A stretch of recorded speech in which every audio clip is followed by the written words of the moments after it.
That night in the Witt Mansion's marble dining room, my grandfather just sipped his black tea, as my sister bragged about kicking me out. He didn't get angry, just smiled and asked, "Is that so?" The next morning, the family lawyer called me at 6:14 a.m. He said the old man wanted a private meeting and to bring the small papers he knew I kept. I thought it was a reconciliation. It was a chessboard. My name is Aurora Mitchell. I am 34 years old and I am a senior strategy manager at Northline and Company, one of the more ruthless advertising firms in Chicago. I am by profession paid to anticipate moves, to see the pattern in the noise, and to build defenses against risk. Which is why the feeling of cold rain seeping through the shoulder of my coat, plastering my hair to my neck as I fumbled with a strange key and a strange door, was a particular kind of failure. This was my third trip from the car. The cardboard box in my arms, heavy with files I should have digitized years ago, was beginning to soften at the corners. The bottom felt ominously damp. I was in the antiseptic hallway of a short-term corporate rental in River North, a place with zero personality, and beige walls that smelled faintly of industrial cleaner, and damp drywall. This was my new home, for the next 30 days at least. My phone, tucked into the pocket of my trench coat, buzzed incessantly. It wasn't sympathy calls. It was Slack. A cascade of notifications from my team at Northline.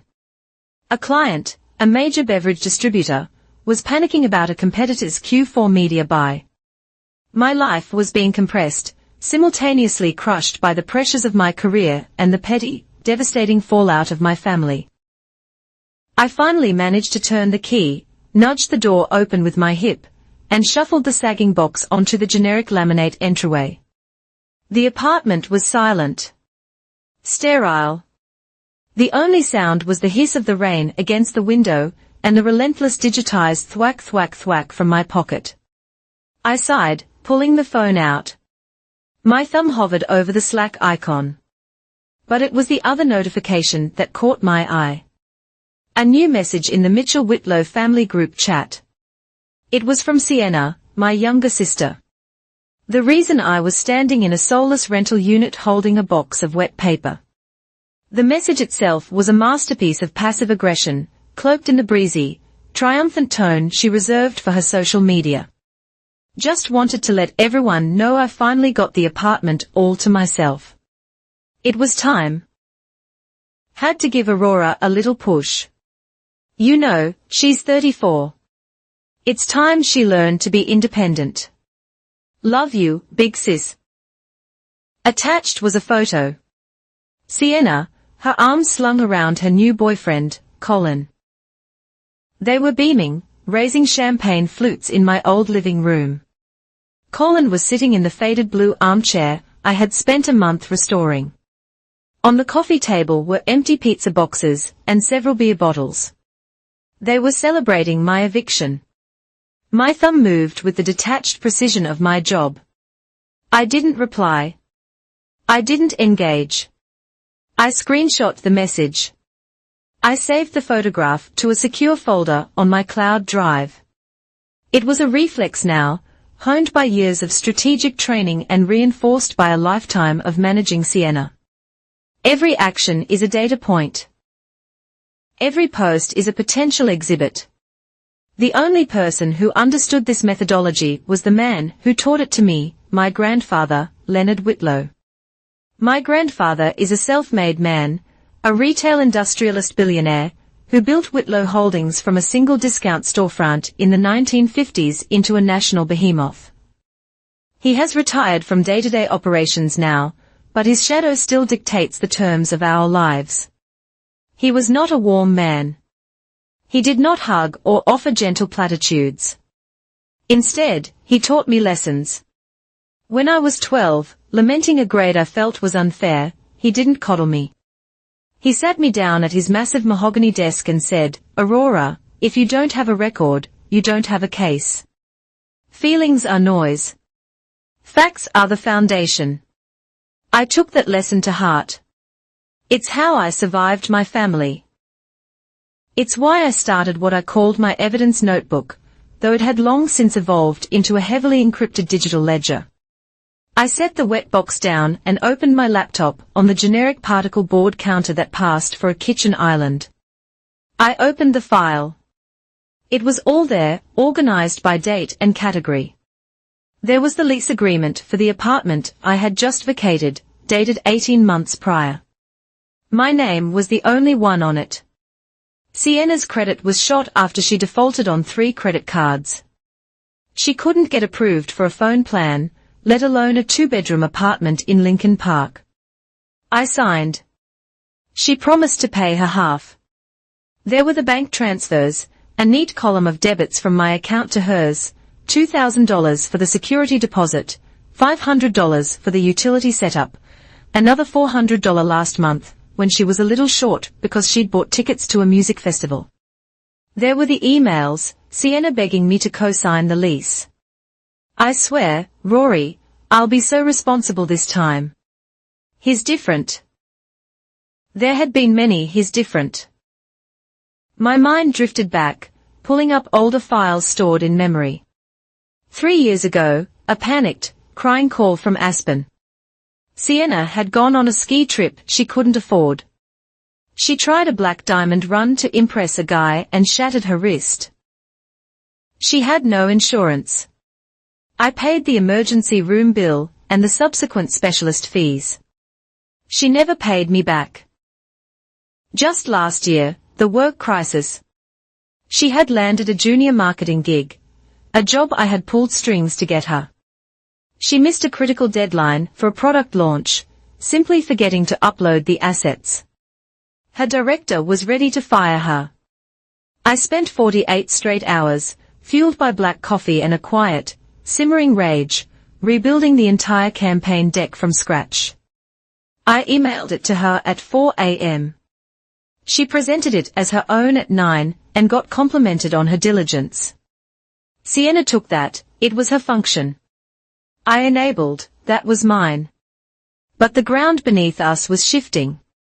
The family ecosystem, which had operated on these dysfunctional assumptions for decades, was bracing for a tremor. The internal rumor mill, usually just quiet gossip about which cousin was in rehab, or whose marriage was failing, had become frantic. Whitlow Holdings was about to restructure the entire family trust. My grandfather, now in his 80s, was supposedly preparing his final test. He believed the third generation, my generation, was soft, untested. He was looking for something, strength, independence, a spine.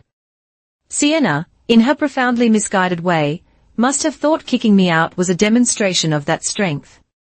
She thought she was proving her independence to him, using the very language, it's time she learned to be independent, that she'd heard him use. The irony was acidic. She was performing independence while living in an apartment I paid for, subsidized by money I transferred, celebrating with a boyfriend who likely ate food I had bought, and I had the receipts for all of it, honest, verifiable, audible facts. My phone rang again. The sound cut through the quiet apartment, sharp and demanding. I didn't recognize the number, but the Chicago exchange was familiar. I answered, bracing for another work emergency. Aurora Mitchell. Ms. Mitchell. This is Marjorie Hale. My posture straightened. Marjorie Hale was not a friend. She was the family lawyer. Specifically, she was the chief administrator of the Whitlow family estate. She was my grandfather's voice, his executive, his firewall. She spoke in clipped, precise tones that left no room for ambiguity. Ms. Hale. Hello, Mr. Whitlow requests your presence for dinner at the Ridge this Friday, 7 p.m. It wasn't an invitation. It was a summons. The timing was unmistakable. The test was beginning. I'll be there, I said, my voice steady, betraying none of the chaos churning inside me. Good, there was a pause, just long enough for me to know the conversation wasn't over.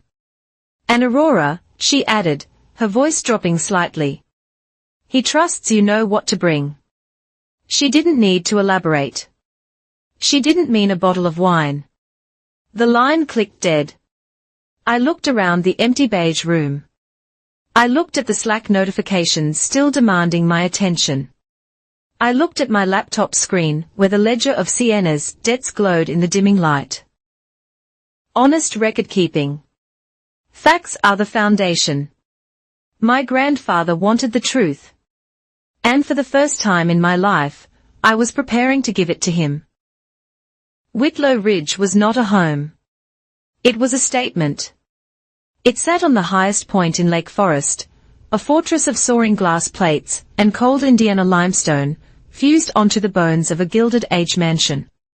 You approached it via a long winding drive, where the gravel sounded less like a welcome and more like a warning. The original structure, all dark walnut and heavy granite, was still visible, but my grandfather had encased parts of it in a modern, sterile shell. It was his way of showing that he respected history, but was not ruled by it. As I pulled my modest sedan up to the main entrance, I felt the familiar compression in my chest. The air at the ridge was thinner, heavier. Ancestors I had never met, captured in heavy, dark oil portraits, lined the grand entryway. Their eyes were uniformly severe, judging every arrival. The house smelled of old wood, lemon oil polish, and the faint metallic scent of circulated air. It was the smell of preserved, concentrated power. I had the small encrypted USB drive in my coat pocket. It felt dense, like a counterweight to the entire mansion. The housekeeper, a woman who had been with my grandfather for 4 decades and moved with silent, unerring functions, took my coat without a word. She merely nodded toward the dining room, where the low murmur of voices confirmed I was the last to arrive. The dining room was a cavern of mahogany and crystal. A fireplace large enough to stand in remained unlit. At the center of the impossibly long polished table sat my grandfather, Leonard Whitlow. He was the fulcrum on which our entire world pivoted. Seated to his right, already nursing a glass of wine, was my sister, Sienna. Beside her, looking uncomfortable, but arrogant in a borrowed suit, was Colin. "Aurora, you're prompt," my grandfather said. It was not a compliment, merely an observation. "Grandfather," I said, taking my designated seat directly opposite Sienna. The distance between us was a physical representation of our relationship. Sienna flashed me a bright, brittle smile. "Rory, you look dry. Glad you found a place." "Okay. I was worried, you know, with the short notice." I unfolded my napkin. "My new apartment is adequate." "Sienna, thank you." "Adequate. See, Colin, she loves it already." Sienna laughed, leaning into him. Colin, seizing his cue, chuckled and draped his arm over her chair. "Well, we just love the old place," Colin said, his voice too loud for the room. "Sienna's already got plans for a home office in your old room." "Aurora, smart move. Maximize the space." "I'm just glad we finally have room to breathe," Sienna interjected, picking at her salad. It was the right decision. Honestly, I think I did her a favor. It's about accountability. We've all heard grandfather talk about accountability. I focused on the water glass, tracing the rim with my eyes. Do not engage. The facts are the foundation. She's 34, Sienna continued, warming to her topic. It's time she learned to be independent. You can't just rely on family forever, right? You have to make your own way. The irony was so thick I could have choked on it. This, from a woman living in an apartment leased in my name, whose utility bills were auto-paid from my checking account, who had borrowed, no, taken, thousands from me for emergencies that ranged from medical bills to ski trips. We had a really clear conversation about it. Sienna said, looking directly at our grandfather, who was methodically cutting his steak. She was performing for him. I was firm. I told her, you have 48 hours to clear your things. I gave her a deadline. I managed the situation. And that was that. Clean break. My grandfather paused, his knife and fork hovering over the plate. He took a slow sip of water. Then he looked up, not at Sienna, but at me. His eyes were pale blue, the color of a winter sky, and utterly devoid of emotion. He was not looking at his granddaughter. He was looking at an asset, a variable in an equation. It was the look he reserved for the end of a fiscal quarter. Just before he reviewed the final balance sheet, he was checking my column, assessing my value, seeing if I was in the red. I held his gaze. I did not flinch. I gave him nothing. He turned back to Sienna and he smiled. It was the smile from the dining room that night. It was not warm. It was the thin, sharp smile of a man who has just confirmed a critical piece of data. Is that so? He said. The same words as before. Absolutely, Sienna beamed, mistaking his calculation for approval. It's a new era. We finished the main course in silence, broken only by the sound of heavy silver on bone china. Sienna and Colin exchanged smug glances. I focused on my breathing. The test was happening, and I hadn't even opened my notes. Then the housekeeper re-entered, carrying a silver tray.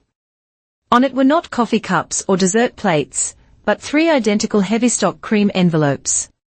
Each was sealed with the dark green wax of the Whitlow family crest. She placed one in front of Sienna, one in front of me, and one, to his visible surprise, in front of Colin. Sienna picked hers up immediately, her fingers tracing the wax. Grandfather, what's this? My grandfather placed his napkin on the table. Our family, Sienna, has enjoyed the fruits of labor, but I find myself wondering if the current generation understands the tree, or just the fruit. I have arranged a small task, a chore for each of you. He gestured to the envelopes. Complete your task, and you will earn your dessert. The implication hung in the air. Dessert was not cheesecake. Dessert was the restructure of the Whitlow Trust. Sienna, energized by what she perceived as her victory, tore hers open. Colin, slower, fumbled with his seal. I broke my own seal with my thumb, my movements deliberate. Inside, there was no complex document, just a single heavy brass key, old and ornate, and a folded note. I recognized the key.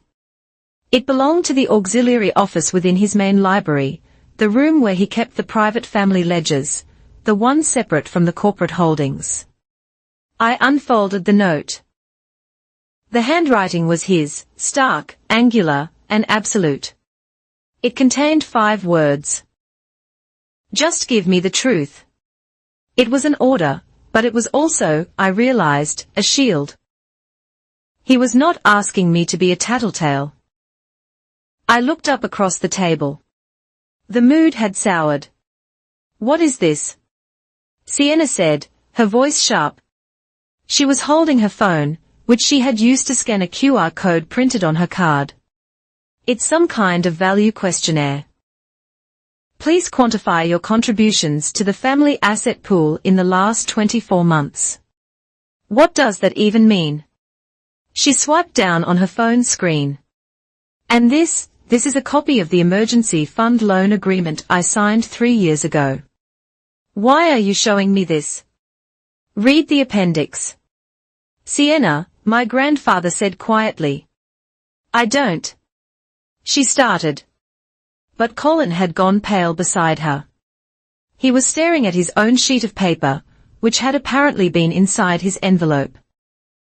Mr. Whitlow. Sir, Colin stammered, his bravado gone, replaced by the naked panic of an amateur caught at the professionals' table. I think there's been a mistake. This document, it lists a vehicle from the company motor pool. Vehicle number 405, my grandfather said, his eyes on his water glass. A black sedan registered to the holding company. I, Sienna, and I used it for a weekend trip, Colin said.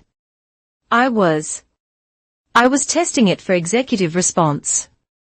You listed the mileage claim as a client visit to Milwaukee. My grandfather stated, the GPS tracker and the hotel charges place you in Lake Geneva. That is not Milwaukee. That is an authorized use of a corporate asset. It is, in simple terms, theft. Sienna looked back and forth between Colin and her phone, the realization dawning that this was not a reward. Grandfather, I don't understand. What does this have to do with the apartment? I was being independent. My grandfather finally stood. The dinner was over. His voice was not raised, but it cut through the room, silencing Sienna's protest. You confuse independence with entitlement. You confuse eviction with strength. And you, he said, nodding at Colin, confuse access with privilege. He looked at me. My library, he said. He looked at Sienna and Colin. My library. Tomorrow, 9 a.m. He turned and walked out of the dining room, leaving the three of us in the suffocating silence, the scent of old money, and new panic thick in the air. Sienna was staring at her phone, at the loan terms she had signed and forgotten. Colin was looking at the document that proved his petty grift, and I was holding the key to the truth. I didn't wait until morning. The 9 a.m. meeting was the deadline, not the starting gun. While Sienna and Colin presumably retreated to a guest wing to panic, I went to the library. The brass key felt cold in my hand. The library was my grandfather's true office, a two-story room of dark walnut that smelled of old leather, book paper, and the faint lingering scent of floor wax. The air was still heavy with the weight of decades of decisions. I walked past the shelves of leather-bound histories to a specific panel. I twisted the spine of a book, a cliché he thoroughly enjoyed, and a section of the wall clicked open. It revealed the auxiliary office. This room was not grand. It was functional. Steel, glass, and a single massive fireproof safe set behind a bleak 19th century painting of a storm at sea. The key turned with a heavy, oiled, and perfectly silent thunk. The door swung open. There was no cash, no gold, no bearer bonds. There was only data. Rows of archival boxes, several encrypted hard drives, and a set of thick leather-bound family ledgers. I knew which one to pull. Third-generation disbursements liabilities. I sat at the cold steel desk under the single cone of light. I opened the ledger. My grandfather's sharp, angular script filled the older pages, but the recent entries were digitized, inserted with obsessive monthly regularity. I found the tab marked Sienna. It was all there, an itemized list of every dollar she had ever drawn. But then my heart stopped. I saw my own name listed under a column, source. He wasn't just tracking his money. He was tracking mine. I pulled the encrypted USB drive from my pocket, the one containing my own evidence notebook, and slotted it into the secure terminal on the desk. My files loaded on the left screen. The scanned ledger page loaded on the right. It wasn't just a match. It was a mirror. My file. August 2023. Transfer to S. Mitchell. $1,500. Reason, rent shortfall. His ledger. August 2023. Liability offset S. Mitchell, $1,500. Source, A. Mitchell non-rust. My file. January 2024. Payment to Aspen Valley ER. $4,200. Reason, S. Mitchell Medical. His ledger, January 2024. External debt coverage, S. Mitchell, $4,200. Source, A. Mitchell. On and on it went. The $900 for the dental work, the $500 for the utility default, the festival tickets I had paid for. He had a complete, audited record of my enabling. He knew exactly how much of her independent life I was underwriting. The final summary line on his ledger page, dated just 3 days ago, the day after Sienna kicked me out, was stark. Total support, non-rust, external, $63,480. This entire time, he hadn't been blind to her dependence.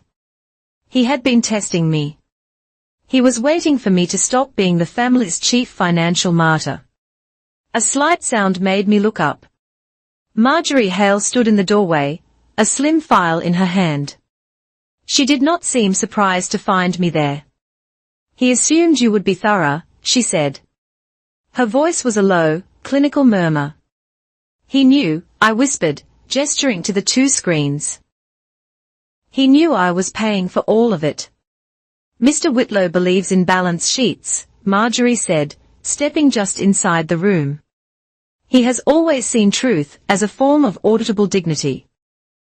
Your sister's claims were loud, but her ledger was deeply in the red. Your silence, on the other hand, was backed by assets. He sees this as a test of my solvency. He sees it as a test of your spine, she corrected, not unkindly. He often says you cannot build an empire with people who refuse to call a default a default. She stepped forward and placed the file she was holding on the desk. This was in the corporate file. He thought it might complete the picture. I opened it. Temporary shitty authorization. It was the motor pool form for the black sedan. Colin's name was listed as the temporary user, but at the bottom, on the guarantor line, was Sienna's signature. Bold and careless, she had personally vouched for him, leveraging her family status to give her boyfriend a company car. Tucked inside the cover was a small yellow sticky note, the kind the office assistants used. My grandfather's writing was unmistakable. Who is living off whom? He detests unsecured loans, Marjorie confirmed. Seeing the look on my face, 9 a.m. The facts, Ms. Mitchell, nothing else. She turned and was gone. A ghost in a business suit. Auditable dignity. I turned back to the terminal. I was no longer a sister. I was a strategist. This was my job at Northline. I was building a risk assessment. I opened a new document, split my screen. Left side, I pulled the screenshots from the family group chat. The photo of her and Colin toasting. Time she learned to be independent. I went to her public social media. The posts were frequent and nauseating. June 1st.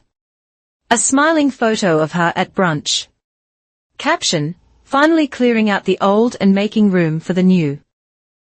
So excited for this next chapter. Self-made boss life. June 2nd.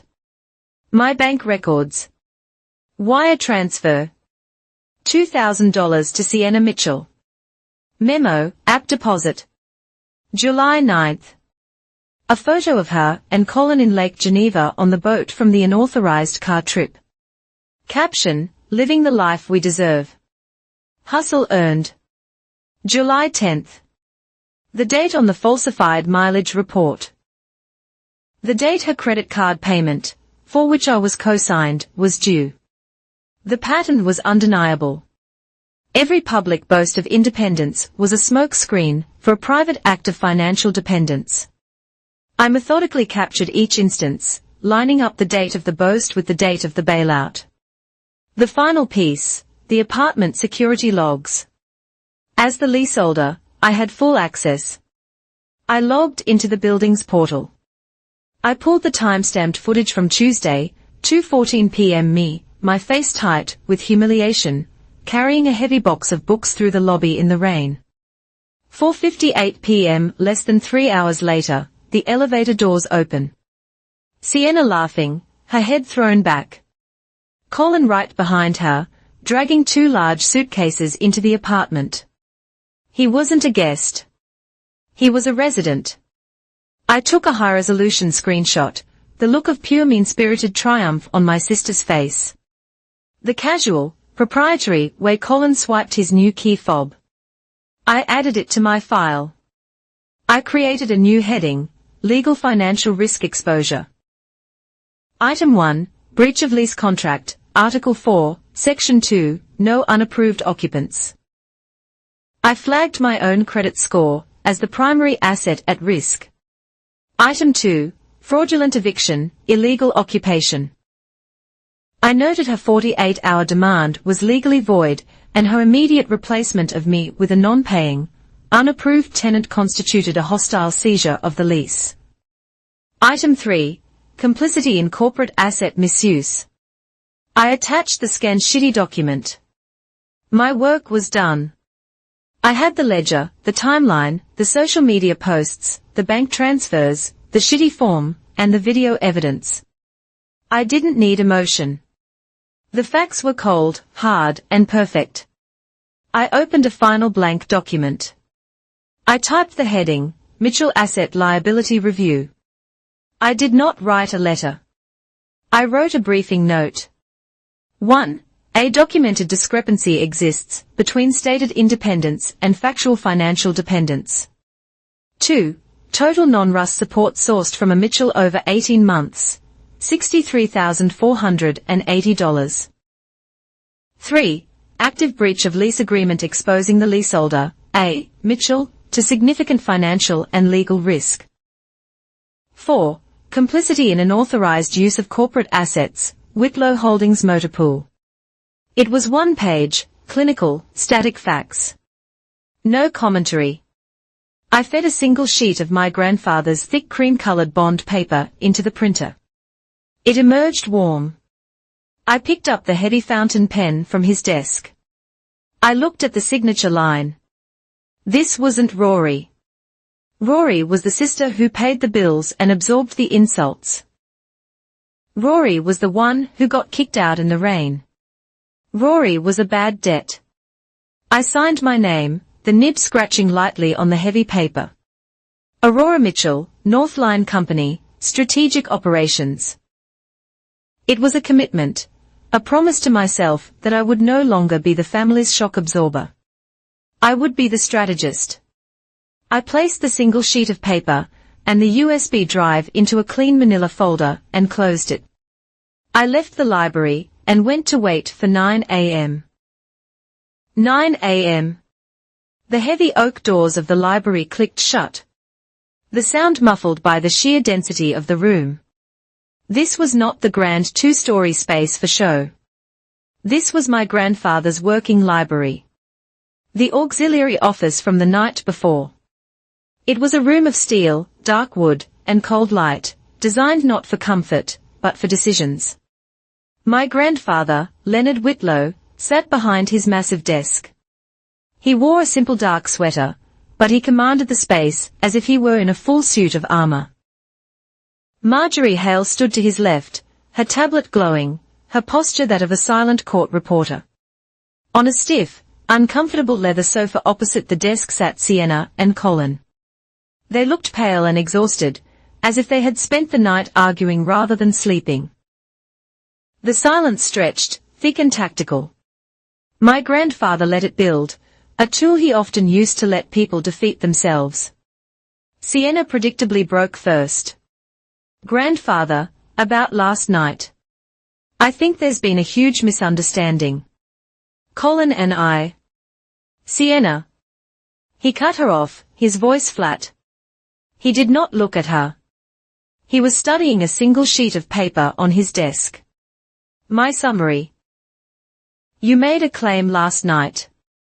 You said you were independent. He looked up, his pale eyes pinning her to the sofa. Are you? Sienna visibly bristled. She was trying to recapture the defiant energy from the dinner. Yes, absolutely I am. I took control of my life. I made a hard decision about my living situation, because I am not a child anymore. She shot a venomous glance at me. I set a boundary. I stopped letting Aurora control me, which she has done our entire lives. Is that so? My grandfather's voice was dangerously mild. Yes, she insisted, warming to the theme. She always held things over my head, the money, the apartment. It was her way of keeping me dependent, of feeling superior. Kicking her out was me finally breaking free. It was me being accountable, like you always say. My grandfather nodded slowly, as if considering her argument. Accountable, I see. He tapped a key on his desk. A large, high-definition monitor, previously hidden behind a panel of wood, slid into view on the wall. It lit up, displaying not a news channel, but a spreadsheet. It was his ledger, the one from the safe. This, my grandfather said, gesturing to the screen, is the ledger of your independence. Sienna squinted. The line items in red, he continued, are cash disbursements from the Family Emergency Fund. The items in blue are third-party debts paid on your behalf. He used a laser pointer, the red dot landing on a final summary figure. The blue total, sourced entirely from your sister, comes to $63,480 over the last 18 months. Sienna stopped breathing. The number hung in the air, clinical and irrefutable. She stared, her mouth opening and closing, the bravado, the entire narrative she had constructed, evaporated in an instant. There was a moment of pure, ringing silence. Then came the pivot. Her head snapped toward me, her eyes filled with a desperate, childish rage. You, she shrieked, pointing. You did this. You ran to him with your secret files, your little spreadsheets. You've always been this way. A cold, calculating, jealous snake. I did not move. I did not respond. You hate that I'm happy, she spat, her voice climbing. You hate that I have Colin, that I have my own life. You wanted me to fail. This is you trying to sabotage me. She was dissolving, turning from a defiant adult into a cornered child. My grandfather watched the performance, his face unreadable. He then turned his gaze to me. Aurora, your sister claims you are controlling, that this is an act of sabotage. Do you have a response to that? This was the test. Was I here to accuse, to cry, to demand justice? I looked away from Sienna's furious, tear-streaked face and met his gaze. I leaned forward, keeping my movement slow and deliberate. I picked up the manila folder from my lap and slid it across the vast, polished expanse of his desk. It stopped directly in front of him. What is that? Sienna demanded. More of your lies, more of your little coded messages. My grandfather opened the folder. He read my one-page summary. He glanced at the closed tab of the USB drive. He didn't need to look at the contents. He knew what they were. He had the originals. He looked back up at me. You have nothing to add. No, grandfather, I said. My voice was low, steady, and clear in the quiet room. I don't have an opinion. I only brought the truth. The lease agreement, the bank statements, the building security logs. The facts are static. The facts are the foundation. I was returning his own lesson to him. A flicker of something, approval, perhaps, passed through his eyes. He closed the folder, satisfied. His focus then shifted, like a heavy gun turret swiveling to a new target. The temperature in the room, already cold, dropped several more degrees. Mr. Colin, he said. Colin, who had been trying to make himself invisible, flinched. Sir, Mr. Whitlow. Last night, I was informed of an unauthorized use of a corporate asset, Vehicle 405. Sir, that was a misunderstanding, Colin stammered, his voice suddenly slick with a salesman's panic. I was just running an errand. I was testing the vehicle for a potential client visit. A client visit, my grandfather repeated. To Lake Geneva for 3 days. It's a new market, sir. High-value clients. Marjorie Hale spoke for the first time, her voice cutting through Colin's babble without her even looking up from her tablet. The GPS log places the vehicle at the Lake Geneva Grand Hotel for 71 consecutive hours, 64 of which were logged as off-duty. The expense report filed under your corporate card for client entertainment in Milwaukee has been flagged. The charges are from a boat rental marina and 2 restaurants also in Lake Geneva. Colin's face went a blotchy, mottled red. Sienna said, I was going to pay it back. It was just a perk, a misunderstanding. Mr. Colin, my grandfather said, his voice laced with the cold contempt he reserved for petty thieves. You are a liar, and you are, as of this moment, unemployed. The firm you work for is a subsidiary supplier to Whitlow Holdings. That contract is now under review. You will be escorted from the premises. Our legal team will be in touch regarding the fraudulent expenses and the theft of corporate property. What? Sienna grabbed Colin's arm. You can't. He didn't. It was my idea. I told him it was fine. Then you are a fool. Leonard said. Marjorie pressed a button on her desk phone. The library doors opened, revealing the 2 suited security men from the previous night. They did not enter. They waited. Colin looked at Sienna, his eyes wide with panic. Sienna, do something. Tell him. Sienna looked from his desperate, weak face to her grandfather's iron expression. She saw in that instant that he was a liability. His currency was worthless. She let go of his arm. Colin stood, smoothed his cheap suit, and walked out of the room, flanked by the security team. The door clicked shut, sealing him out. The silence that followed was different. It was the vacuum left by a failed explosion. Sienna just sat there, staring at the empty space where he had been. Her entire support system, her entire constructed world, had been dismantled in less than 10 minutes. She crumpled. It was not a dignified cry. It was a raw, ugly, shuddering collapse. He's gone, she whispered, the realization hitting her. Then she looked at me, her face a mask of grief and fury. You did this. You planned this. You wanted to ruin me. You wanted me to have nothing. Sigh. I started, but she was beyond reason. You're cruel, Aurora. She screamed, the word echoing in the quiet room. You're cold, heartless, cruel. Thwack. The sound was sharp, violent. My grandfather had slammed his heavy oak walking stick flat onto the surface of his desk. The impact vibrated through the furniture. Sienna froze, a sob trapped in her throat. Leonard Whitlow leaned forward. His voice was a low, guttural growl, freighted with a lifetime of authority. Cruel. Is not this? He pushed himself to his feet, holding the cane. This is an audit. This is a correction. Cruel is not enforcing a contract. Cruel is not presenting a fact. Cruel is taking the sister who has housed you, funded you, and saved you, and throwing her out into the rain so a parasite can take her bed.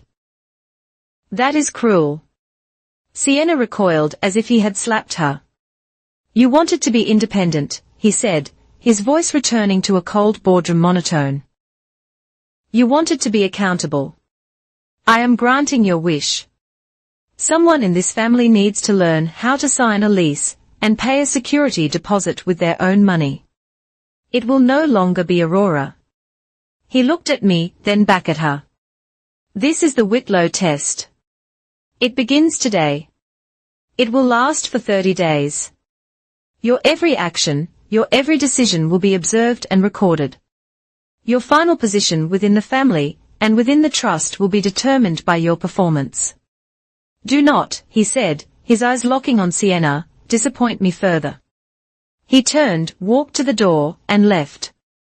Marjorie Hale gathered her tablet, and followed him without a word, leaving me alone in the sterile, silent room with the wreckage of my sister. I left the Ridge that morning and drove straight to the office. The brutalist glass and steel tower of Northline and Company was, in its own way, as cold as my grandfather's library. But here, the coldness was a comfort. It was transactional, not personal. Here, my value was measured in deliverables, in market share percentages, and strategic insights. It was a language I understood, a game with rules I had mastered. I walked onto the 42nd floor, the open-plan office already humming with a nervous, caffeinated energy. My team, seeing me immediately, looked away, then back, unsure of my status.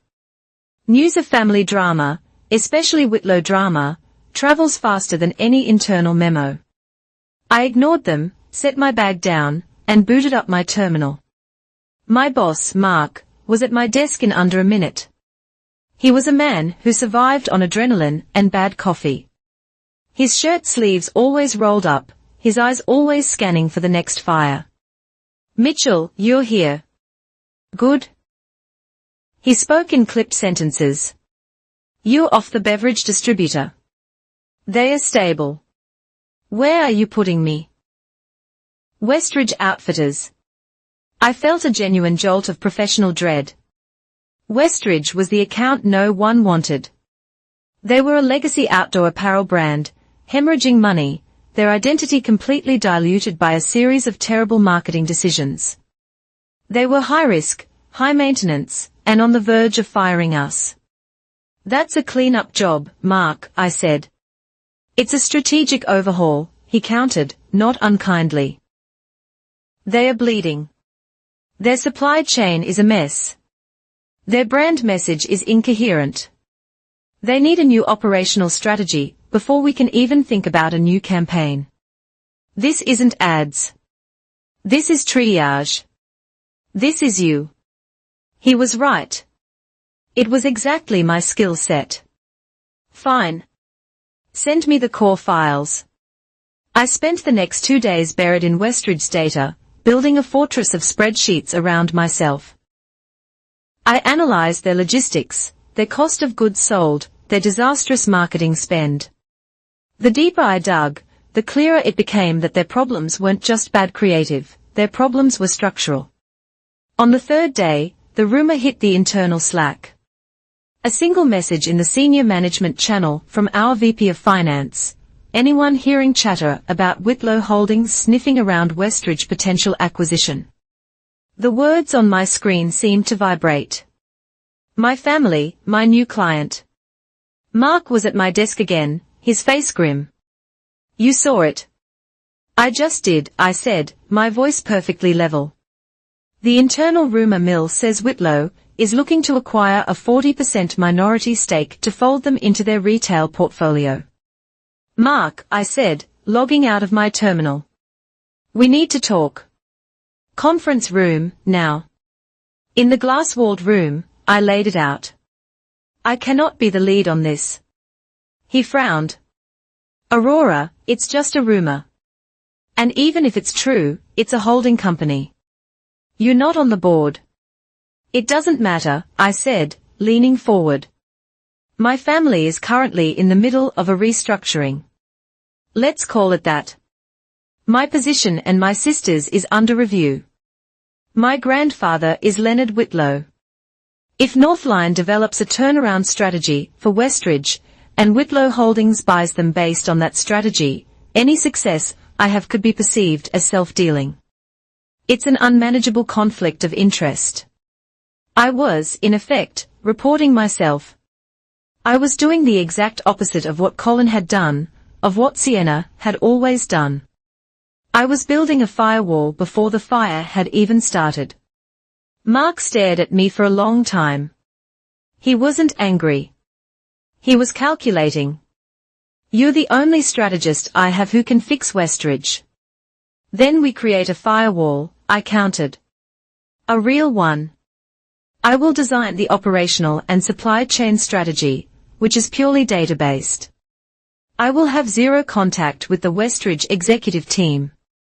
I will be firewalled from all financial projections related to the acquisition. You will be the sole point of contact. We disclose the potential conflict to Westridge and to our own legal team. Everything is documented, transparent, auditable. The corners of his mouth twitched, the closest he ever came to a smile. An ethical firewall designed by you. So, you're building your own cage. I'm building a clean room, I corrected him. So the work is sterile. I love it, he said, standing up. It's paranoid. It's brilliant. It's defensible. Do it. Design the protocol. Send it to legal by 5 p.m. I was given full autonomy to design my own ethical constraints. It was the ultimate vote of professional trust. I spent the afternoon drafting protocols, segregating data, and defining clear lines of communication, feeling a grim satisfaction I hadn't felt in weeks. Right as I was emailing the final draft to legal, my phone buzzed on the desk. A social media notification, Sienna. I tapped it open. It was a video shot in the mirror of a high-end department store bathroom. She was pouting, holding up a designer handbag. The caption, a string of giddy, misspelled words, scrolled across the screen. Grandpa's test is just for fun. He just wants us to be strong. So excited for my new Whitlow Black Card Independent Family First winning. My stomach tightened. She hadn't understood a single word. She thought the library confrontation was a performance, a piece of family theater, and that her reward for winning against me was imminent. She was posting her delusion for the world to see. I was about to lock my phone. A wave of cold exhaustion washed over me when a new text message appeared. An unknown, secure number. It was from Marjorie Hale. I see Ms. Mitchell's social media. Do not let the noise define the truth. Your grandfather is observing all channels. The test is not a game. I am observing all channels. The text was a warning, but it was also a confirmation. The test was real. The 30-day clock was ticking, and Sienna was failing loudly and publicly. I put my phone away. I would not engage. I would not correct her. My countermove would not be on Instagram. It would be in the data. I turned back to the Westridge files. With the firewall protocols in place, I dived back into their supply chain. I was looking for the bleed, and I found it. It was a line item under promotional material sourcing. A vendor named Apex Innovative Solutions. Westridge had been paying Apex an escalating, exorbitant fee for everything from branded tents for music festivals to cheap backpacks for influencers. The invoices were vague. The deliverables opaque. They were in total responsible for a leak of just under 12% of Westridge's entire marketing budget. I ran a search on Apex. My skin went cold. The company was registered as a Shell LLC in Delaware. The registered agent was a name I didn't know, but the secondary business address listed on a state filing. I knew it. It was the mailbox services store Colin had used 2 years ago, when he tried to launch a failed crypto consulting scam. I kept digging, cross-referencing public incorporation records, social media trails. The registered agent of Apex was Colin's cousin. A network of other shell companies was linked to the same address, all feeding small, inflated invoices to different mid-level companies. Colin wasn't just a grifter who stole car rides. He was a professional parasite. He had embedded himself in Westridge's supply chain, likely through a contact in their marketing department, and was systematically siphoning their revenue. He was, in effect, stealing from my grandfather's potential acquisition. He was stealing from me. My hands were shaking, but not with fear. It was a cold, pure rage. I did not call Marjorie. I did not call my grandfather. I did my job. I opened a new document. I drafted a 2-page strategic memo addressed to Mark for him to deliver to the Westridge executive team. I did not mention Colin.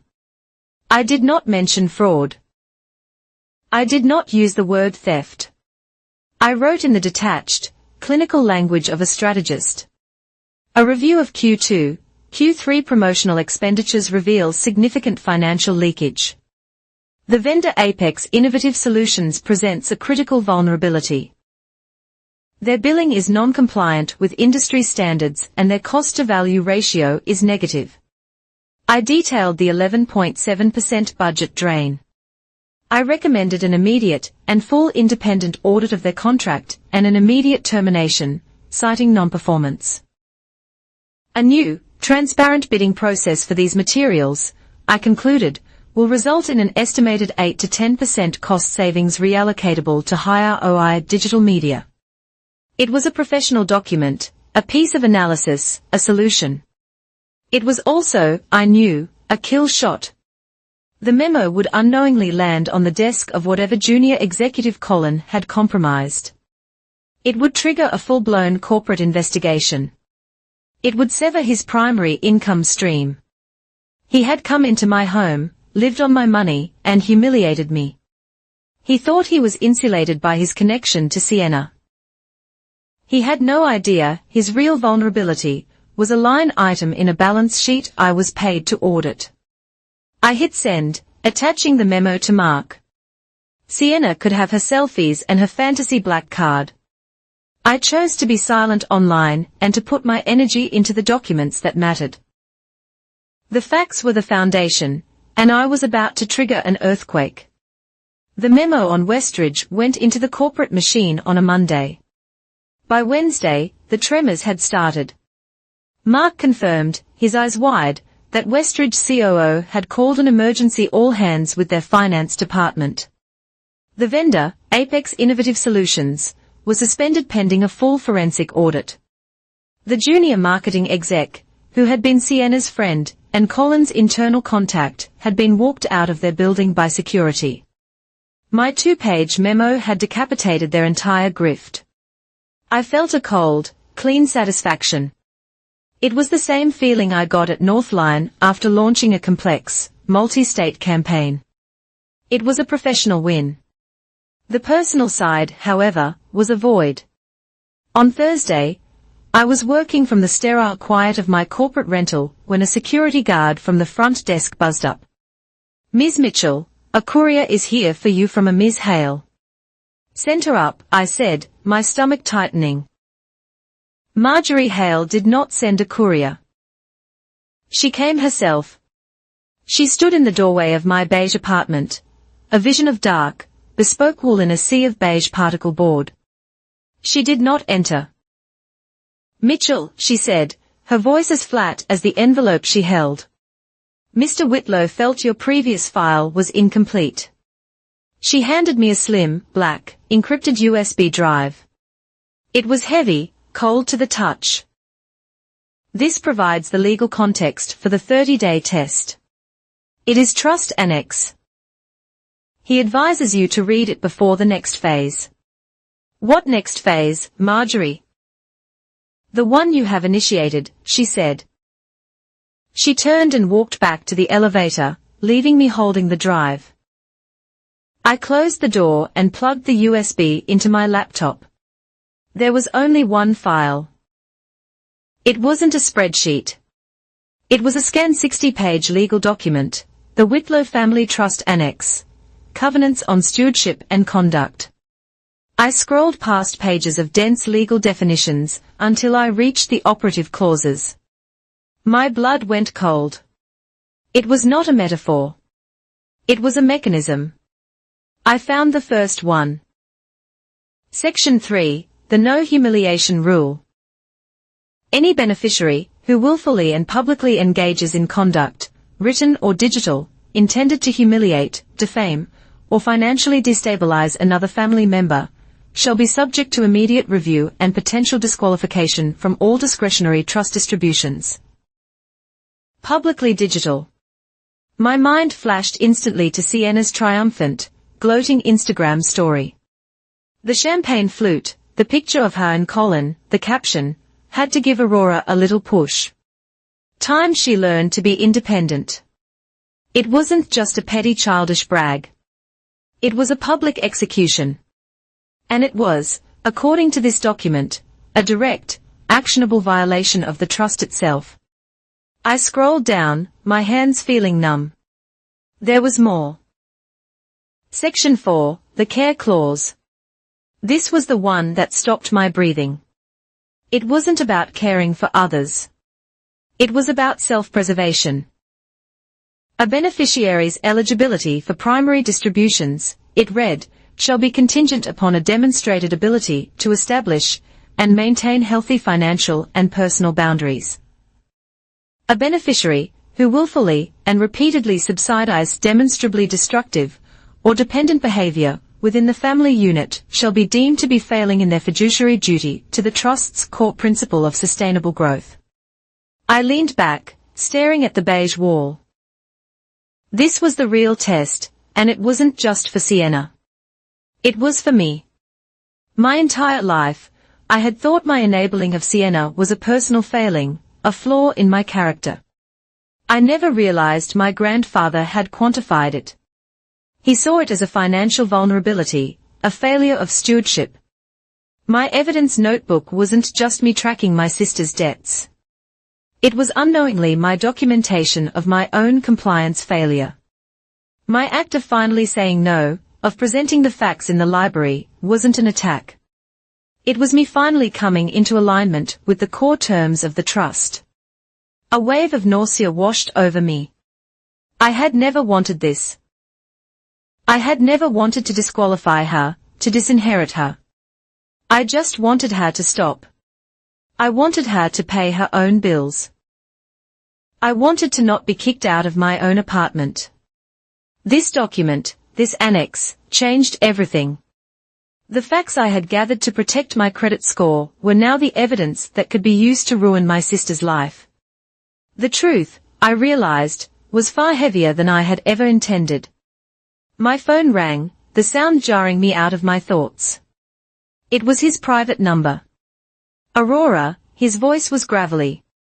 Walk with me the lakefront by the aquarium. 30 minutes. The wind off Lake Michigan was brutal. A sharp, wet cold that cut through my coat. He was already there, standing by the water, looking less like a billionaire, and more like a very old, very tired man in a heavy wool coat. We fell into step, walking north, the grey, churning water on one side and the roar of Lakeshore Drive on the other. We walked in silence for 5 minutes. You have reviewed the annex. He said it was not a question. I have. Marjorie informs me your work at Northline has been effective. Sir, the Westridge memo. The supply chain leak. A grim, barely perceptible smile touched his lips. You found Colin's little nest. Apex Innovative Solutions has been dissolved. The executive who signed his invoices has been fired. Whitlow Holdings has already been contacted by Westridge's board to consult on the restructure. You did good work, Aurora. Clinical. No emotion. I was just auditing the expenditures, I said. It was a data discrepancy. It was a default, he countered. You called it. You didn't cry about it. You didn't yell. You just called the default. That is the point. He stopped, bracing himself against the wind, and looked out at the churning grey waves. When I was 24, he said, his voice distant, I had an older brother, Robert. He was the one everyone loved. Charismatic, charming. He could sell anything. I was just the one with the numbers. We had a small wholesale business. Our first. He liked the high life. He used the company account like his personal wallet. I stood motionless, listening. This was a chapter of family history he never spoke of. I kept covering for him. He went bankrupt, his voice low and bitter. I kept moving money from one ledger to another to hide his loans. I told myself I was caring for him. That's what family does. Then one winter, he'd taken so much that we couldn't make payroll. Worse, he'd taken a loan against our entire inventory and lost it gambling. We lost everything. I was on the street in a rented room in the middle of February. What happened to him? I asked, my voice barely a whisper. He went to our parents, my grandfather said. And he blamed me. He said I'd mismanaged the books, that my numbers were bad, and I had no proof. I had no ledger. I had only cared. I learned that day, Aurora, that enabling is not care. It is a failure of character. It is violence, just slower. It is the seed of ruin. He turned to look at me, his pale eyes piercing. I wrote those clauses. Annex Q, almost 50 years ago, not to punish, but to protect. To protect the future of what I was building from those who would drain it, and to protect the builders from themselves. To give power to the people who are strong enough to say no. He held my gaze. Sienna's post on the internet is a clear, public, and deliberate violation of the humiliation rule. Your ledger is the clear, factual evidence for her dependence and your own past failure under the care clause. The 30-day test is the observation period. The board will be forced to act. This is no longer my personal decision. It is the mechanism of the trust, and you have just provided it with all the fuel it needs. He paused, the wind whipping his grey hair. So, I have one question for you. This is not about the trust. This is about character.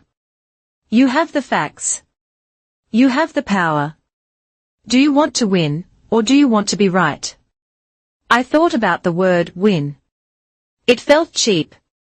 It felt like Sienna toasting with Colin in my apartment. That was a win. This was a reckoning. I looked away from him, back to the cold, unforgiving water. I don't want to win, I said, the wind pulling the words from my mouth. Winning implies one person has to lose, and she's already lost. I just want things to be fair. I want the books to be balanced.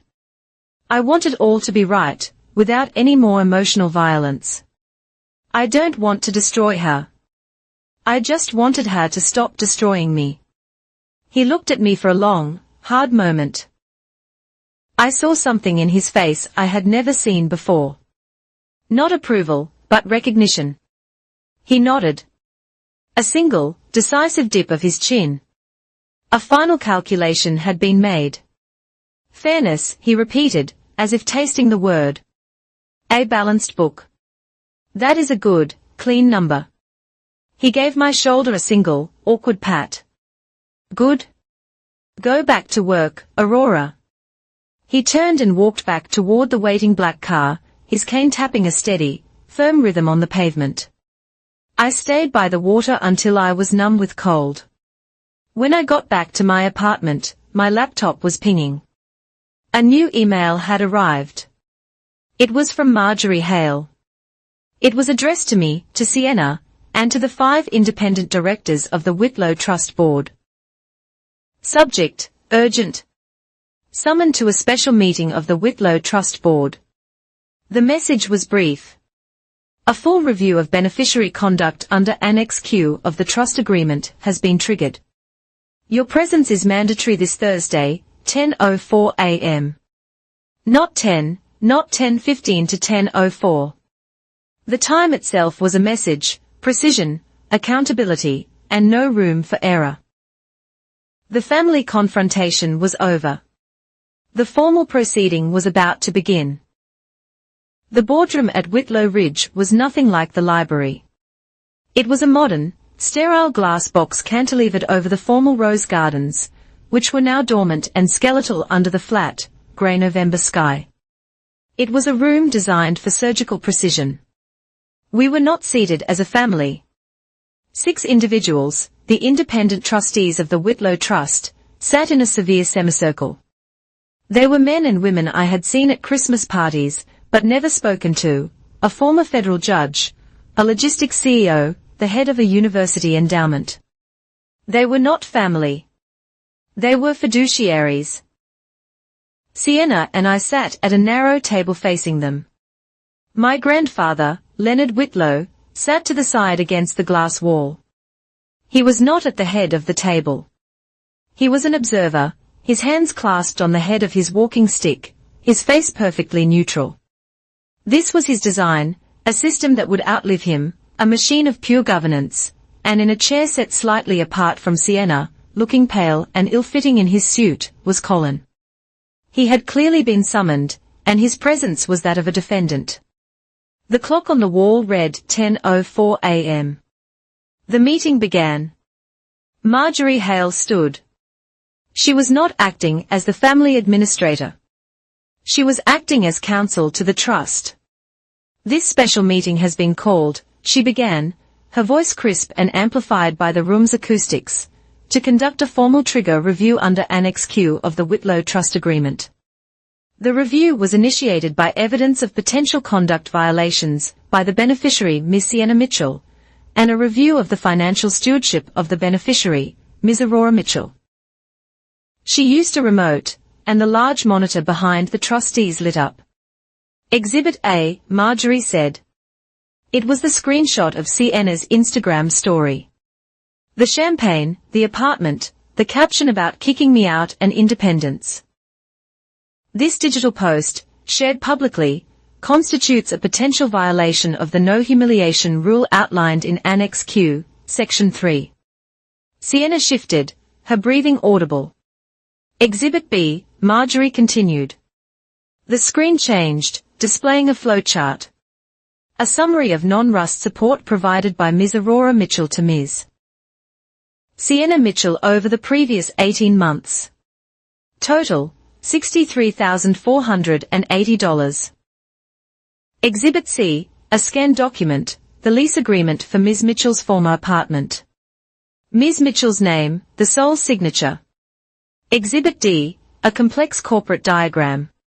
A forensic audit of Westridge Outfitters, a potential acquisition target for Whitlow Holdings, uncovered a shell vendor, Apex Innovative Solutions. This vendor has been verified as a fraudulent entity operated by Mr. Colin, facilitated by his relationship with Ms. Sienna Mitchell, resulting in a loss of over $112,000. The trustees stared at the evidence. The room was utterly silent. The head trustee, a woman with steel-grey hair, who had been the federal judge, addressed Sienna. Ms. Mitchell, this evidence is concerning. You will have an opportunity to respond. Please begin. Sienna stood, her hands trembling. She looked first at our grandfather, who offered no support, then at me, her fear curdled instantly into rage. This is a lie, she said, her voice too sharp. This is a trap. Aurora has been planning this for years. She's obsessed with me. She's been collecting things, twisting them. She wanted me to be dependent on her so she could pull this, so she could look like the good one, and make me look like a child. She pointed a shaking finger at me. She's the one who violated the family. She's the one who brought this all out. She's jealous. She's always been jealous. She couldn't stand that I was happy and that I was finally standing up to her. The judge let her finish, her expression unchanging. Your claim, then, is that this evidence is fabricated. It's taken out of context. She's making it look bad. The judge nodded. I see. She then looked at me. Ms. Aurora Mitchell, you have a presentation. I stood. I did not look at Sienna. I addressed the board.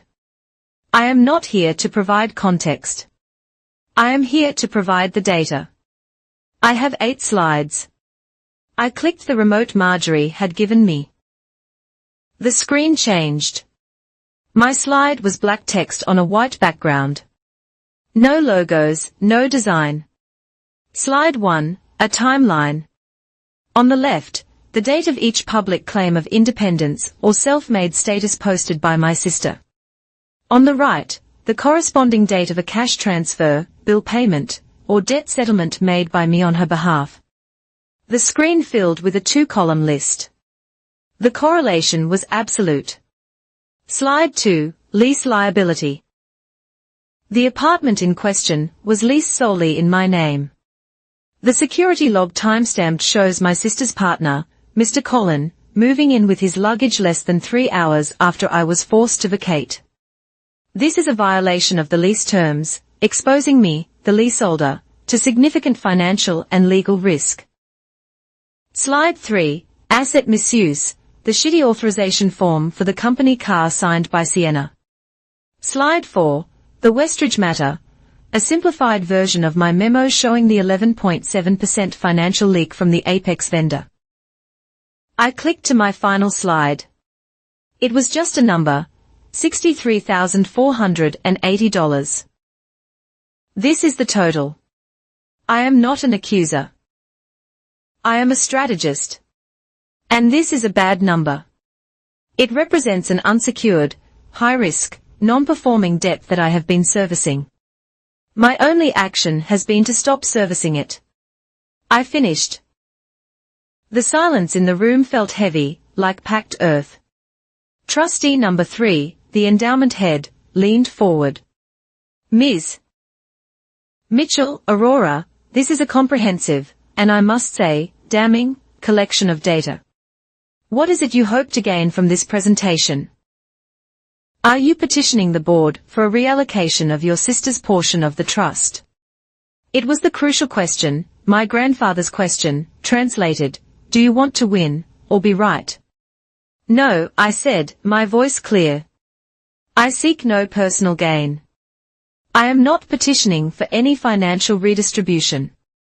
I am here only to confirm to the board that I have corrected my own failure under the care clause. I will no longer subsidize this behavior. The facts are presented simply to validate that my decision is based on a long-term, unsustainable pattern. I am just balancing the books. I will no longer be paying. I sat down. The judge turned her gaze to Colin. Mr. Colin, the board has reviewed the report from the Westridge audit, Apex Innovative Solutions. Can you explain your position with this company? Colin, who had been sweating profusely, tried to bluster. I was a consultant. Apex is a legitimate sourcing business. Those invoices were for services rendered. This is just a misunderstanding. Aurora is just trying to. Mr. Colin, Marjorie Hale interjected, the forensic audit is complete. It found no evidence of any rendered services. It did find direct wire transfers from the Apex account to your personal offshore account. Routed through your cousin's name, the Westridge board has already filed a criminal complaint. Colin's face collapsed. He had no rebuttal. He sank back into his chair. A man completely hollowed out. The judge looked back at Sienna. Ms. Mitchell, your partner has been exposed as a fraud, using your family name to steal from a corporate entity. You have been documented publicly humiliating your sister, who was simultaneously funding your entire life. The board finds you in clear and severe violation of Annex Q. My grandfather sat perfectly still, listening. He did not intervene. He was testing his system. He was letting the machine work. Sienna saw it. The finality, the judgment, the end of the line. Her entire world, built on lies and my money, was gone. She broke. No, she cried. The rage gone, replaced by pure, desperate panic. Please, please don't. I didn't know. I didn't understand the rules. It was him. She pointed at Colin. It was all his idea. The Apex thing, the car. He told me it was normal. She turned to the board, tears streaming down her face. I can change. I swear I can. I can be independent. I just need a chance. A second chance. Please, I can fix this. She was sobbing, appealing to the only strategy she had left, pity. And then Colin, seeing his last possible lifeline, the Whitlow Trust access through Sienna, being severed, made his final, fatal mistake. Fix it, he hissed. His voice a low, vicious snarl that cut through her sobs. You can't fix anything. You've been promising to fix it for a year. What about the apartment you promised you'd have the rent covered? When were you going to pay the rent, Sienna? Back in March. You promised me in March. The room went utterly dead. Sienna froze, her tear-streaked face a mask of shock. He had done it in front of the entire trust board. He had confirmed the entire lie. He had confirmed she had never intended to pay. That she had been lying to him just as she had been lying to everyone else. He had, in his panic, corroborated my entire case. Sienna looked at him. The betrayal was absolute. The judge held up a single hand. That is enough. She looked at Colin with pure disdain. Your presence is no longer required. She nodded to the door where the same two security men from the library now stood. He was escorted out, not speaking, his face ashen. The judge turned back to Sienna, who was now silent, rocking slightly in her chair. Ms. Mitchell, this board finds you in violation. The mechanism of the trust calls for immediate disqualification. However, your grandfather's charter also speaks to rehabilitation. She looked at the other trustees, who nodded. The board will defer its final ruling. You are granted a probationary period. You have 14 days. Sienna looked up, her eyes wide. By 10 a.m., 14 days from now, you will submit to this board a formal plan of self-reliance. It must contain 3 items. 1. Verifiable proof of full-time employment secured on your own merit. 2. A fully executed independent lease for housing in your name and your name only. 3. A detailed personal budget demonstrating you can live on your own income. If you submit this, the board will review your status. If you fail, your discretionary access to the Whitlow Trust will be suspended indefinitely. This meeting is adjourned. The aftermath of the board meeting was a deafening silence. The 14-day clock had started, a quiet, brutal countdown. I returned to my real life, to my job at Northline, throwing myself into the Westridge account with a singular, detached focus. The family drama was a locked box. My work was the key. On Tuesday, 4 days after the hearing, Mark caught me by the coffee machine. He looked, for the first time since I'd known him, genuinely impressed. Westridge approved the memo, he said, handing me a coffee. All of it. They terminated the Apex contract. The audit confirmed your numbers. You just saved them 11.7% on the supply chain bleed overnight. Their COO thinks you're a witch. I'm a strategist, I said, taking the cup. I just followed the money. Well, your timing was perfect. Whitlow Holdings has formally announced its intent to acquire the minority stake. The deal is moving fast. And Westridge, they don't just want your supply chain insights. They want your ethics. I frowned. My ethics. Your firewall protocol. Mark clarified. The one you built to wall yourself off.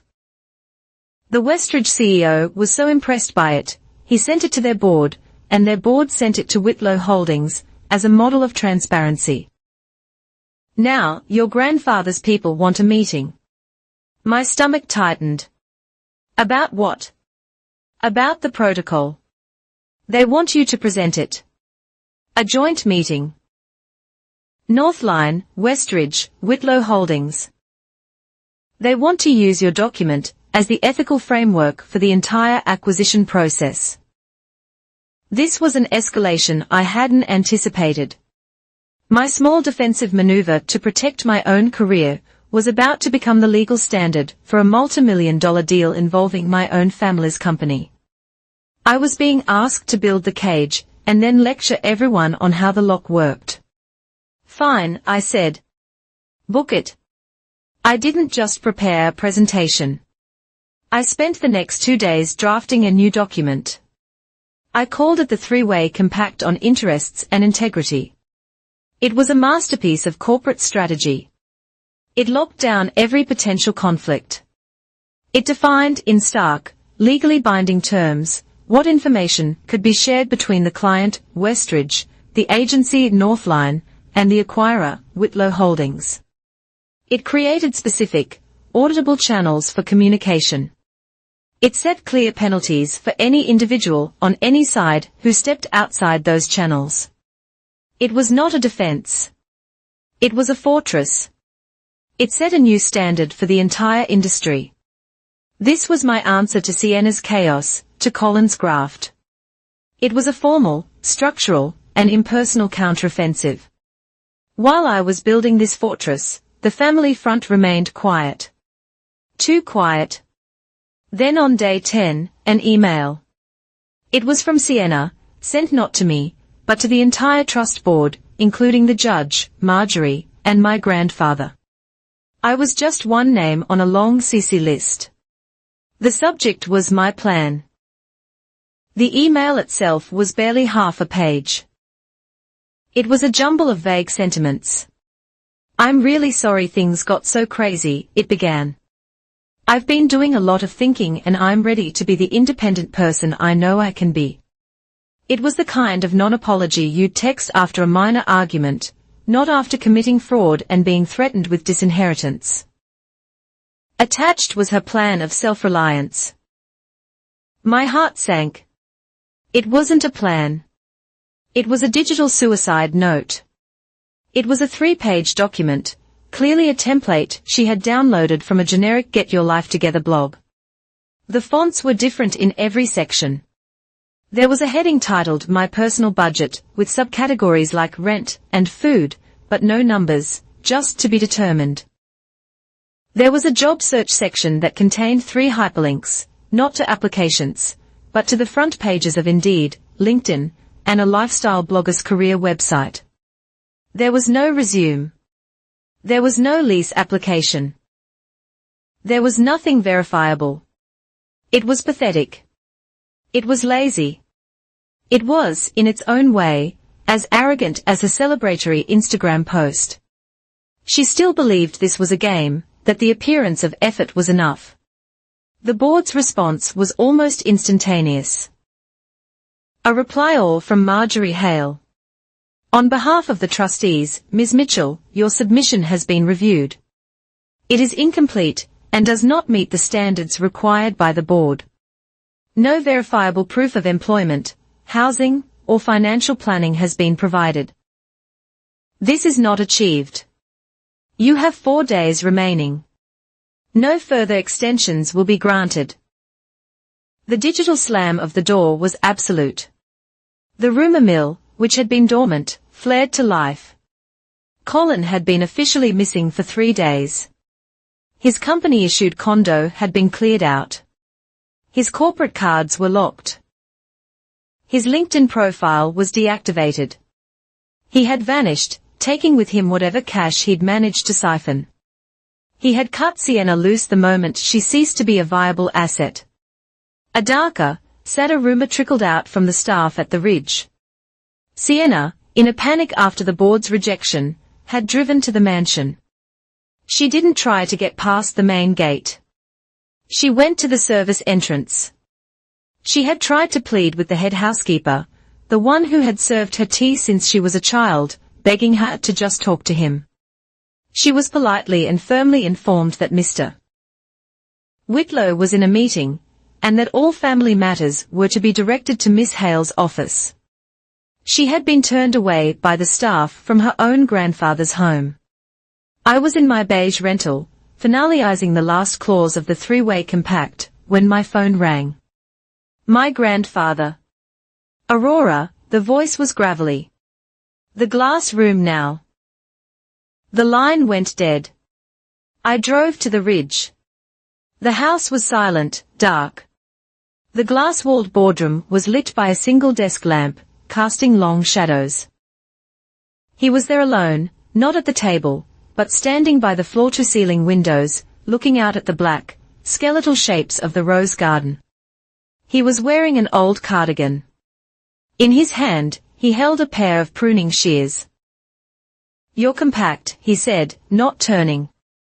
Marjorie received a copy from the Westridge board. "It's a framework to ensure transparency," I said, standing by the door. "It's a cage," he said, a rare note of approval in his voice. "A well-built one. You presented on Friday." He turned back to the window with a sharp snick. He cut the head off the dead rose. It fell to the table. "She came here today," he said, his voice quiet. "She tried to bribe the kitchen staff with a watch I gave her for her 16th birthday. She doesn't understand," he said. He stared at the bare, thorny stem in the vase. "She thinks this is about my affection. She thinks she can cry or apologize or bargain her way back in. She thinks I'm a father, but I am a founder. The system must be protected." He looked at me, his eyes reflecting the dark garden. "You know," he said. "My brother, Robert, the one who ruined me. He threw me out of our house, too. I had nothing but the clothes I was wearing. I remember. I learned how to rent a single room. It was damp. The window was cracked. I could see my breath, but I paid for it with my own money. And you know what?" He made another cut, trimming the stem. Snick. "You can't save a plant by coddling its dead branches. Aurora, you just kill the whole thing. You have to have the courage to cut, to let the dead things be dead." He placed the shears down. The difficult choice, the one I had agonized over, was for him just a simple act of maintenance. I stood there in the cold, quiet room, looking from the dead rose to my grandfather, and I understood. I wasn't the cruel one. I wasn't the executioner. I was just the auditor, the one who had finally pointed out the rot. I felt no triumph. I felt no rage. I just felt balanced. I had spent my entire life absorbing the noise from my sister's chaos. Now there was just silence. Justice, I realized, didn't need to be loud. Fairness didn't require an audience. It just needed to be true. And it was finally enough.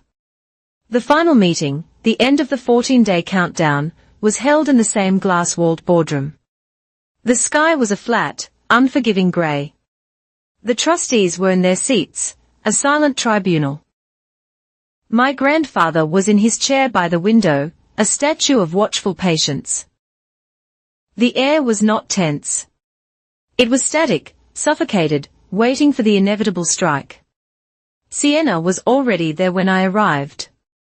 She was a different person from the one who had screamed at me in the library. She looked hollowed out, her skin pale, her eyes bruised with exhaustion.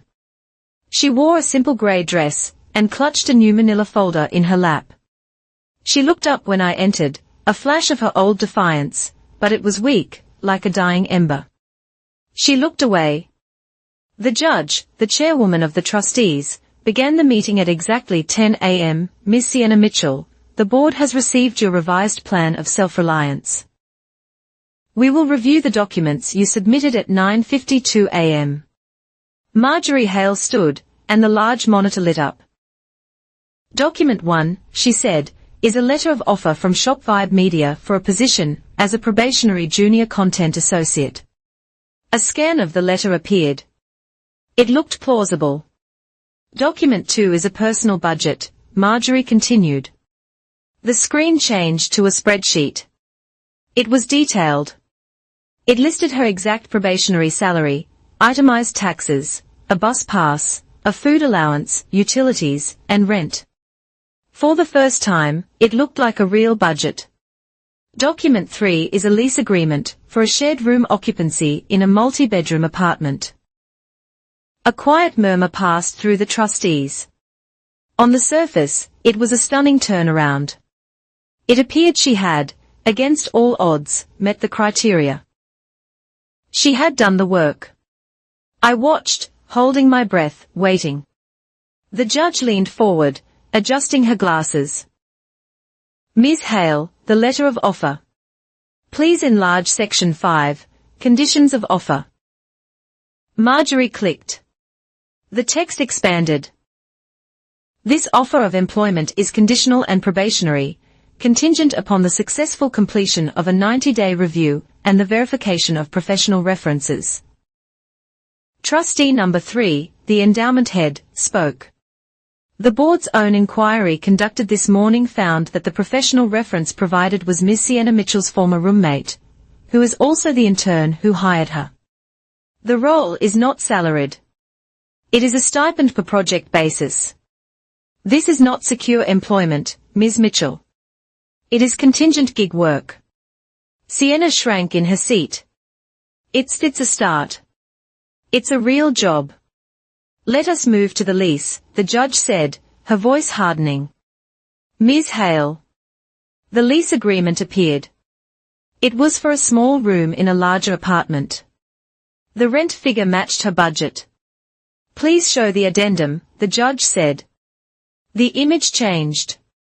It was a single page, a tenant agreement addendum. The primary leaseholder for the apartment, Marjorie read, her voice a monotone, to whom, Ms. Mitchell will pay her rent directly, is listed as Mr. Collin.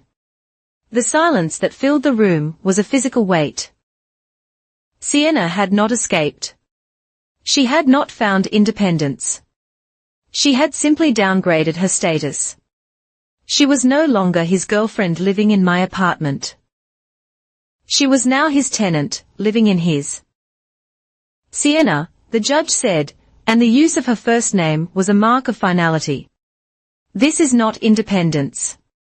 This is a shell game. You are still fundamentally dependent on the same individual, who has been proven to be a financial predator. You have failed to break the cycle. You have failed the test. No, Sienna cried, the word tearing out of her. No, you don't understand. I couldn't get approved. My credit. I have no credit. I had no choice. He said it was the only way. He said he was helping me get on my feet. He said he would co-sign, but the landlord wouldn't accept him. So, he took the whole lease and he's letting me have a room. He's helping. He is controlling you, the logistics CEO trustee said, his voice flat. He has made himself your landlord, your banker, and your employer all in one. You have not achieved independence. You have achieved total capture. Marjorie Hale stepped forward, her eyes fixed on Sienna. Her voice was not unkind, but it was devoid of emotion. It was the voice of an auditor stating a final sum. Sienna, let us remove him from the equation. If we were to inform Mr. Collin that all trust funds are suspended and he in turn terminated this lease. If ShopVibe rescinds its conditional offer, if you are left standing on the street with only yourself, what do you have? Sienna stared at her mouth opened, but no sound came out. She looked at the trustees, her eyes wide with a desperate, silent plea. She looked at our grandfather, who just watched her, his face a mask of disappointment. She looked at me. She had no answer. She was nothing. A vacuum, a liability defined entirely by the assets of others. She looked down at her hands and was silent. The test was over. The judge picked up her papers. The board finds Ms. Sienna Mitchell incomplete, and final violation of Annex Q. The probation has failed. We will now move to the vote on her permanent disqualification from the Whitlow Trust. Madam Chairwoman, my voice cut the air. Every head in the room snapped toward me. Sienna flinched as if I had struck her, bracing for the final, triumphant blow. I have a final document to submit. It is a petition regarding the allocation of assets, should this vote pass. The judge frowned. This is highly irregular, Ms. Mitchell. It is, I agreed, but it is a material factor in the board's decision. I stood. I walked forward and placed a single-page document in front of each trustee. I gave one to Marjorie. I gave one to my grandfather. What is this? The judge asked, reading it, her eyebrows rising. It is a letter of waiver and stipulation, I said, my voice clear and strong. It states two things. First, that I, Aurora Mitchell, hereby waive any and all personal claim to any assets, principal, or interest reallocated from my sister's portion of the trust. I ask for nothing. A ripple of shock went through the trustees. This was not the expected power grab. This was an abdication. Second, I continued, I petition this board not to suspend her funds, but to restructure them. I propose the creation of a Whitlow Vocational Fund, to be capitalized by the interest from her suspended principal. Sienna was staring at me, her face a mask of pure, uncomprehending shock. This fund, I explained, is not a handout. It is a conditional, performance-based scholarship. Sienna can submit verified receipts for vocational training, a community college degree, or a professional certification. The fund will reimburse her. Furthermore, she may apply for a self-reliance grant, but only after she provides this board with proof of 6 consecutive months of verifiable independence. That means a lease in her name, utilities in her name, and a job that provides a positive budget, no guarantors, no co-signers, no colon. She earns her way back, not with promises, but with receipts. I finished. The silence in the room was absolute. I had not offered mercy. I had offered a harder test. I had taken away the punishment of disinheritance, and replaced it with the crushing weight of real-world accountability. I had shifted the entire conversation from punishment to conditional development. My grandfather was not looking at the paper. He was looking at me.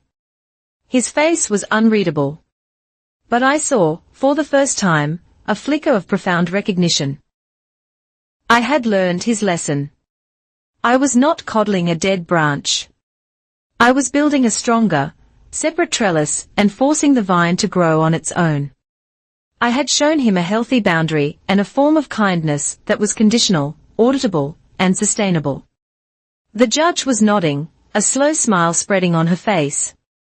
Ms. Mitchell, Aurora, this is an extraordinary and constructive proposal. The board's crash. The door of the boardroom flew open, slamming against the glass wall. Colin stood there, his hair wild, his suit jacket torn. He was being restrained by 2 massive security guards.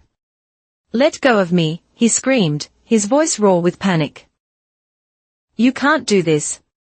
I have a right to be here. That's my money you're talking about." "Mr. Colin, you are trespassing," the judge snapped. "You're giving her a scholarship," he shrieked, his eyes bulging. He had clearly been listening outside. "Are you insane? Don't waste your money. She can't do it."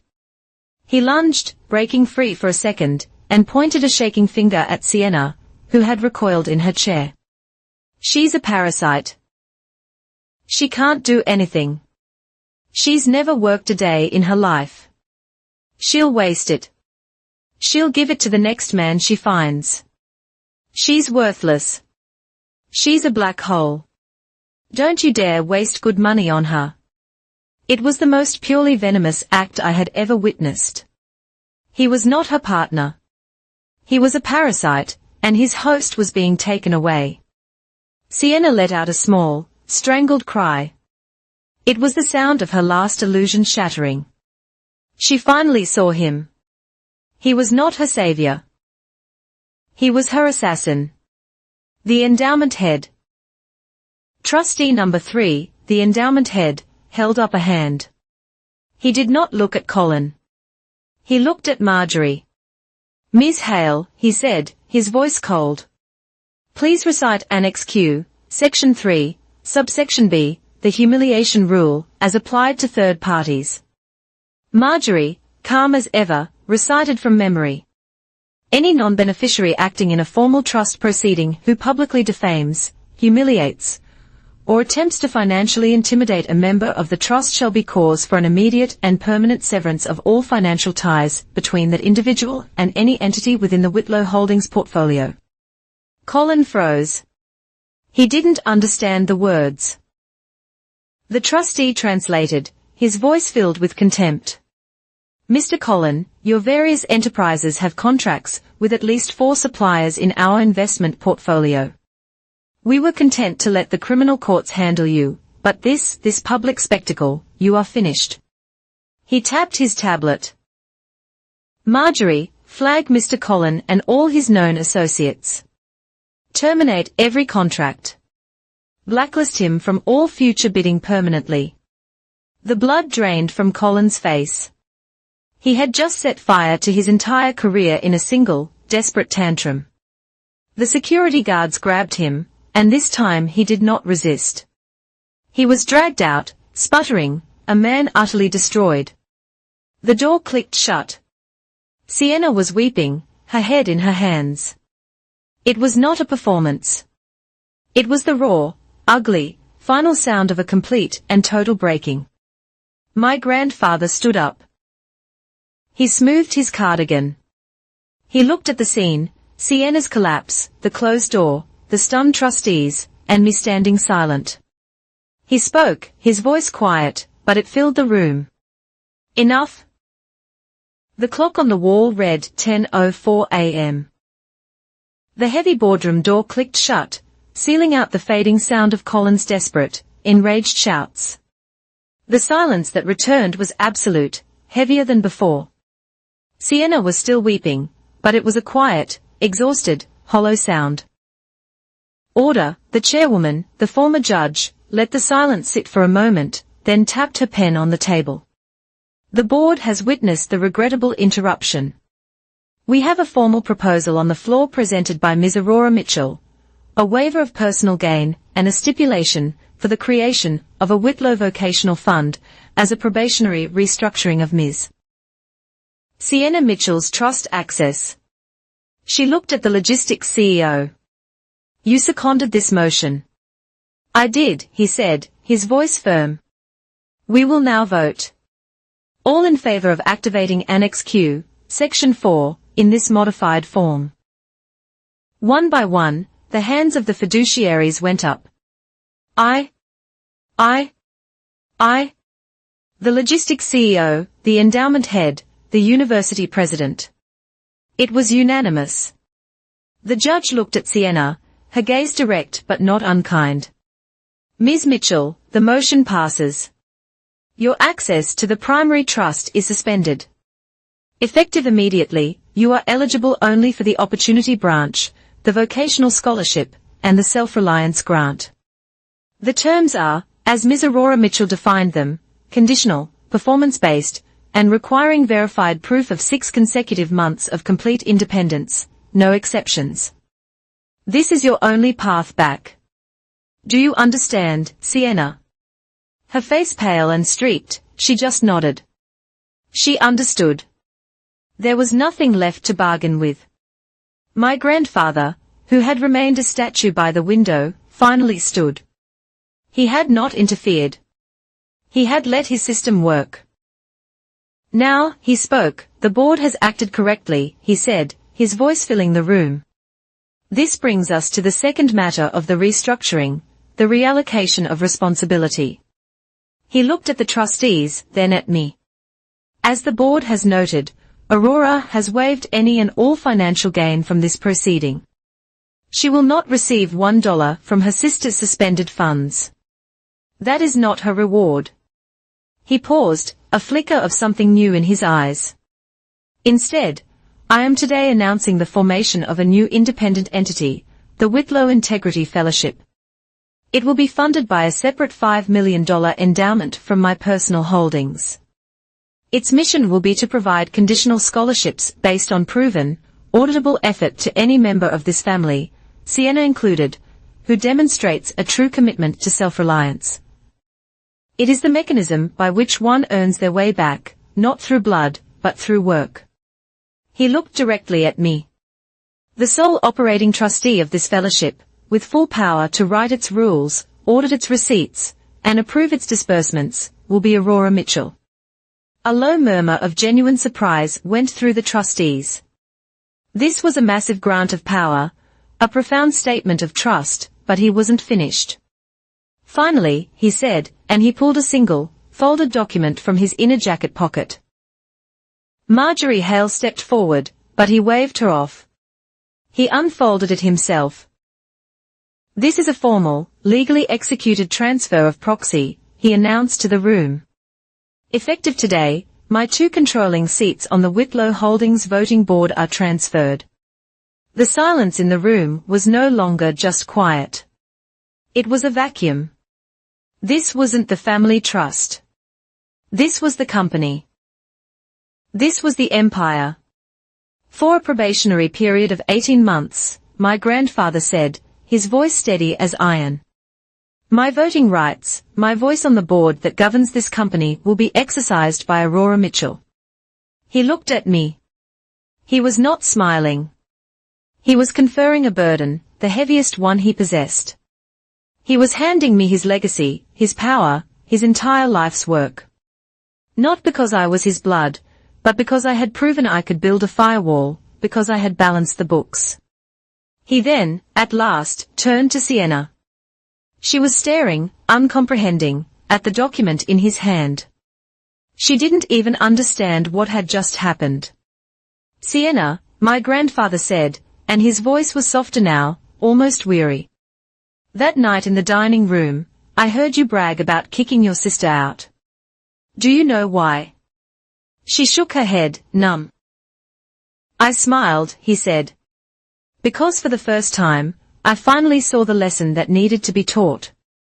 And I knew Aurora was finally the one strong enough to teach it. She has built a new standard. Go learn how to meet it. Go learn how to pay your own rent. He placed the proxy transfer on the table in front of the judge, and walked out of the room. The aftermath was swift. Colin, as the trustees had ordered, was terminated. The blacklisting was immediate. We learned later from Marjorie that his access cards to the satellite office he used were deactivated before he even reached the parking lot. His corporate accounts were frozen, his contracts severed. He had ceased to exist in the Whitlow ecosystem. My own climax came the next day, not in a family boardroom, but in a corporate one. Friday, 9 a.m., I was at the Northline headquarters, standing at the head of our largest conference table. On one side sat the executive team from Westridge Outfitters. On the other, the acquisition team from Whitlow Holdings, my grandfather's most senior people. I was not Aurora, the granddaughter. I was Ms. Mitchell, senior strategist. I presented my document, the three-way compact on interests and integrity. For 30 minutes, I walked them through the protocols, the firewalls, the auditable chains of communication, the absolute prohibition on cross-channel influence. I defined, in stark, clinical terms, the new rules of the game. I built the cage that would hold all 3 of us. When I finished, there was a long silence. The Westridge CEO stared at the document. Then, slowly, he began to clap. The Whitlow team, my grandfather's people, looked at each other, and then they too began to applaud. They were applauding my ethics, my rules, my boundaries. It was the new standard. Sienna left the boardroom that day while I was packing my briefcase. She didn't look at me, not directly, but as she passed, she hesitated. For the first time in our entire lives, I did not see hatred in her eyes. I did not see an enemy. I just saw a blank space. The look of someone who had been running full tilt and had just hit a concrete wall, and was now finally seeing the wall for what it was. She left without a word. I saw my grandfather one last time, that evening on the cold stone steps of the ridge. The sun was setting, bleeding purple and orange over the lake. He didn't speak. He just handed me a small, simple cream-colored envelope, the kind he used for personal notes. I drove back to my corporate rental, the beige walls, the generic furniture. It was not a home, but it was mine. I had paid the deposit. I paid the rent. I sat on the sofa and opened the envelope. It was not a check. It was not a deed. It was a photograph, a faded black and white print from the 1950s. It showed a young man, barely 24, who looked uncannily like me. He was sitting on a narrow cot in a tiny, bare-walled room. The plaster was cracked. A single small window showed a dark, snowy street. It was my grandfather. I turned it over. On the back, in his sharp, angular script, were 9 words. Fairness begins when you pay for your own room. I looked at the photo for a long time. I walked to the window and opened it, letting the cold, clean Chicago air flood the sterile room. I placed the photograph on my desk, next to my laptop, next to my own very real ledger of truth. My phone buzzed on the table. A new text message. My stomach clenched. It was from Sienna. I braced myself for a final plea, for a final curse, for a demand for money. I opened it. It was just 3 sentences. I signed the lease. It's a studio in Uptown. I start at Shop Vibe on Monday. I won't embarrass you again. I read it once, then a second time. I looked up from the phone, out the window at the vast, glittering, impersonal skyline. I let out a breath I felt like I had been holding for my entire adult life. The game was over. There was no victory parade. No one was cheering. There was just a new order. There was balance. And it was enough.